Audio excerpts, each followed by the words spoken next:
Peanuts are one of the most consumed snack foods on Earth, eaten in over 150 countries, processed into butter, oil, flour, and roasted snack packs at a scale most people never think about. What makes peanut processing industrially remarkable is the number of transformation steps between a raw peanut dug from sandy soil and the perfectly roasted, seasoned, vacuum-sealed snack pack on a store shelf. Every step is precision-driven, and the full process is more involved than the simple product suggests. Here's exactly how a modern peanut plant does it. The journey starts at the farm, and the peanut's agricultural reality is different from most snack crops in one important way. Peanuts do not grow on trees or bushes, they grow underground. The peanut plant flowers above the soil, but after pollination, the flower stalk bends downward and pushes into the earth, where the peanut pod develops beneath the surface, a process called geocarpy that is unique among major food crops. This underground development means that at harvest, the entire plant must be lifted from the soil rather than having fruit picked from above-ground branches. Commercial peanut harvesting uses a two-stage mechanical process, a digger-shaker inverter that runs through the rows, cuts the taproot below the soil surface, lifts the plant, shakes the soil free from the pods, and lays the plant upside down with the pods facing upward in a windrow across the field. The plant then cures in the field for 2 to 3 days, drying in the sun and wind, which reduces the moisture content of the pods and makes the subsequent threshing step more effective. After field curing, a combine-type harvester called a thresher or picker moves through the windrows, separating the pods from the plant material and collecting them in an onboard bin while depositing the vines back on the field. The harvested pods arrive at buying points, regional receiving stations that function as the first link in the commercial peanut supply chain, where they are sampled, graded for quality, and dried if their moisture content is above the threshold for safe storage. The moisture content of incoming peanuts is one of the most critical receiving measurements because high moisture peanuts in storage are susceptible to aflatoxin contamination, a mycotoxin produced by Aspergillus mold that grows on improperly stored peanuts and poses a serious food safety concern. Every load of incoming peanuts is sampled and tested for aflatoxin level, and loads that exceed the regulatory action level are rejected and condemned. Approved loads are dried in large forced air dryers until their moisture content reaches the target storage level, then transferred to large storage warehouses where they are held as farmers' stock, peanuts still in their shells, until they are contracted and shipped to the shelling plant. At the shelling plant, the first major physical transformation of the peanut begins. Farmer stock arrives by truck and is received into large intake hoppers that feed the beginning of the shelling line. The first pass is a cleaning and sizing operation. The incoming peanuts and shell move through cleaning equipment that uses screens and air classification to remove soil rocks, plant debris, and other foreign material that traveled from the field to the receiving station. After cleaning, the peanuts are sorted by pod size on shaking screens with different mesh openings, separating large, medium, and small pods into different streams. Because uniform pod size in the sheller produces more efficient shelling with less kernel damage than running mixed sizes together through the same machine gap setting. The sized pods move into the shelling machines, large banks of roller and bar shellers or screen shellers that apply a controlled mechanical force to the pods, cracking the shell and releasing the kernels inside. The sheller gap is set for each size grade to apply enough force to crack the shell without crushing the kernel beneath it. Even with careful gap settings, some kernel damage is inevitable in any mechanical shelling operation, and the subsequent sorting steps are designed to deal with this. After shelling, the product stream contains a mixture of whole kernels, split kernels, broken pieces, shell fragments, and dust. This mixed stream moves through a series of separation steps. Screen sizing to separate the different kernel sizes from each other and from fine shell and dust, aspirators that use controlled airflow to lift and remove light shell fragments while heavier kernels fall through, and specific gravity separators that use a combination of air and vibrating deck surfaces to separate kernels from remaining shell pieces of similar size by exploiting the density difference between the two materials. The clean-sized kernels, now freed from their shells and separated by size grade, move to the blanching line where the thin reddish-brown skin on the outside of the kernel is removed. Blanching serves both aesthetic and functional purposes. The skin adds a slightly bitter, astringent note to the finished flavor profile that is undesirable in most roasted snack applications, and its removal produces the clean, cream-colored kernel surface that consumers associate with a roasted peanut. Dry blanching is the standard method for snack peanut production. The kernels pass through a blancher that uses a combination of dry heat and mechanical friction. The peanuts are heated briefly to loosen the skin from the kernel surface, then pass through pairs of rubber rolls that apply gentle pressure and friction to rub the loosened skin free. Aspirators downstream collect the removed skin as a fine, papery byproduct stream that is sold for use as a fiber ingredient in other food products or for industrial applications.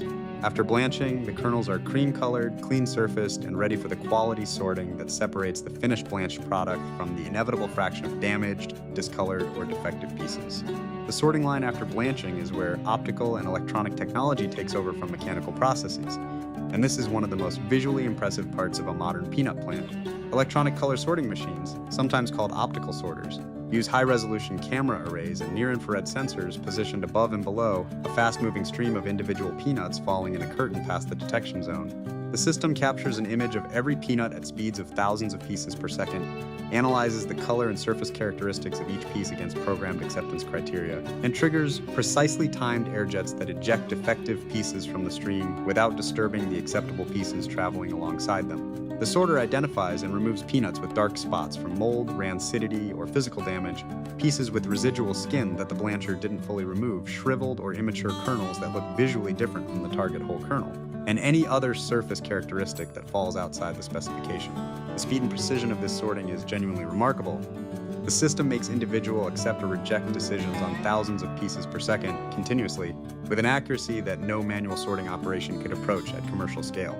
After optical sorting, the blanched and sorted kernels are inspected by human quality control personnel at a final visual inspection conveyor, a brightly lit flat belt system where inspectors viewing the moving product can identify any defective pieces the optical sorter may have missed and remove foreign material that the automated system cannot reliably detect. The combination of high-speed optical sorting and final human inspection produces a blanched peanut product with a very low defect rate, the quality standard required for premium snack packaging. From inspection, the sorted blanched kernels move to the roasting system, the stage that transforms the bland, raw-tasting blanched kernel into the aromatic, complex, flavored snack product. Dry roasting is the standard method for premium snack peanuts. The kernels are loaded into large rotary drum roasters, cylindrical vessels that rotate slowly while dry heat is applied from external gas burners or from internal heating elements. The kernels tumble continuously inside the rotating drum, exposing all surfaces to the heat in a relatively even way as the drum turns. The roasting temperature and time profile are calibrated to develop the full flavor of the peanut through the Maillard reaction, the same chemical process responsible for browning and flavor development in other roasted foods. As the kernels roast, the surface color progresses from the pale cream of the blanched kernel through progressively deeper shades of golden brown. Hundreds of new flavor and aroma compounds form during roasting that are not present in the raw peanut. The characteristic warm, nutty, slightly sweet, and slightly savory aroma of roasted peanuts is entirely a product of this thermal transformation. The specific target roast level, light, medium, or dark, is defined in the product specification and is achieved by controlling the drum temperature and residence time with precision. A thermocouple measuring the kernel temperature at the drum exit provides real-time feedback data to the roaster controls, and the residence time is set to bring the kernel to the target internal temperature within the specified color range. The roasted kernels exit the drum at a high temperature, typically between 250 and 300 degrees Fahrenheit at the surface, and immediately enter a rapid cooling system.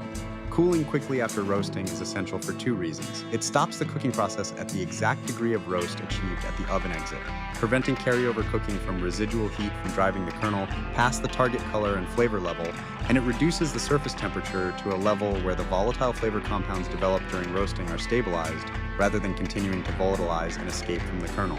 The cooling system uses high-volume ambient or chilled air directed at the hot kernel stream as it spreads across a wide cooling conveyor. The kernels tumble and spread under the airflow, cooling rapidly and evenly from the exit temperature to a temperature safe for handling and further processing in just a few minutes. Cooled roasted peanuts move to the seasoning application system, where the flavor profile of the finished snack product is completed.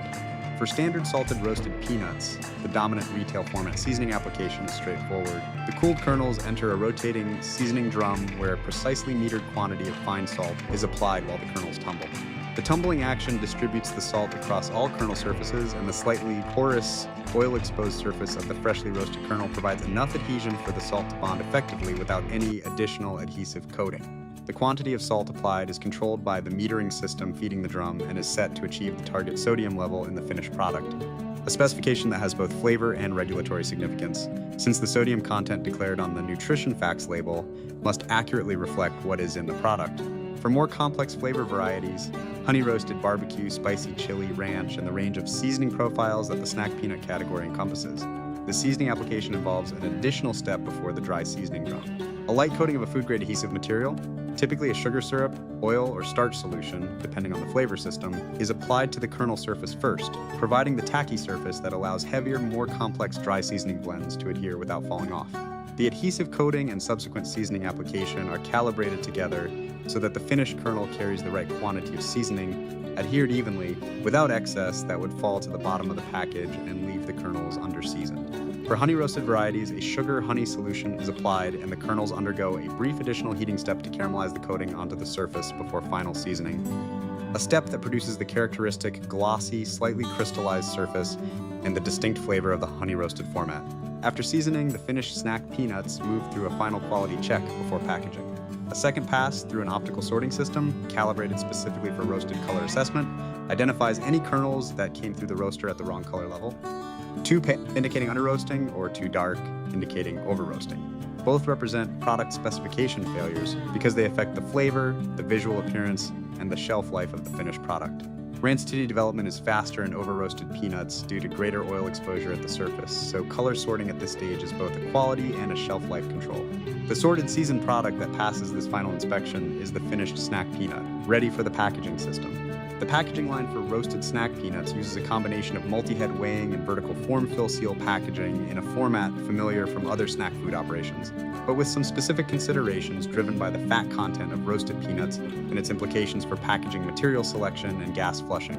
Peanuts have a high fat content, typically around 48 to 50% fat by weight, and this fat is susceptible to oxidative rancidity if exposed to oxygen over time.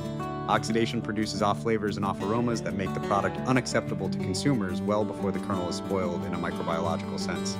The packaging material used for snack peanuts is therefore a high barrier laminate film, a multi-layer structure that combines an outer print layer with internal barrier layers, typically metallized film or foil laminate, that block oxygen and moisture transmission at a much higher level than standard flexible film. The oxygen transmission rate of the packaging material is specified as part of the product's shelf life design because the rate of oxidation is a function of both the residual oxygen inside the sealed package and the oxygen that permeates through the packaging film during storage. To minimize the residual oxygen inside each package, the packaging machine performs a nitrogen flush, replacing the air inside the forming bag with nitrogen gas before the top seal is applied.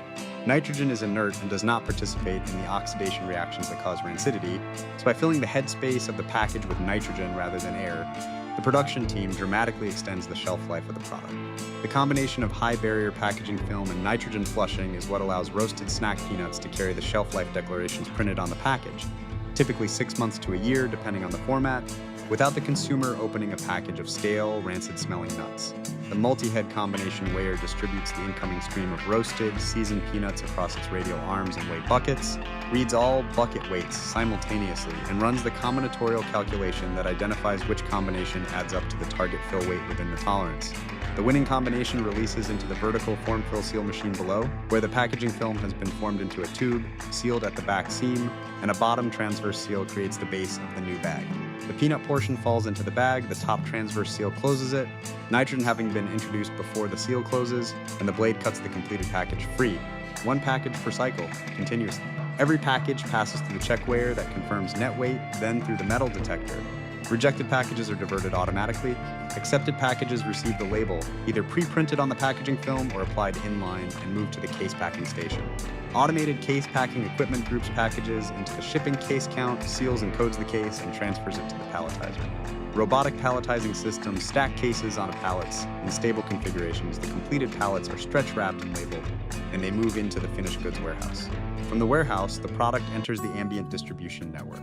Snack peanuts do not require refrigerated distribution, which simplifies the logistics compared to temperature-sensitive food products, but the warehouse and transport environment must still be managed to avoid temperature extremes that would accelerate fat oxidation or moisture ingress through the packaging. Pallets move from the warehouse to distribution centers serving retail, convenience, and food service accounts, and from there to the store shelves and vending systems where consumers ultimately find them. The full journey from a raw peanut dug from sandy soil through the buying point, shelling plant, blanching line, optical sorting, roasting drum, seasoning system, and high barrier nitrogen flushed packaging represents a production process with more individual transformation steps than most snack products, and each one serves a specific purpose in producing the finished quality, safety, and shelf life of the product. A bag of roasted peanuts looks simple. The process behind it is not.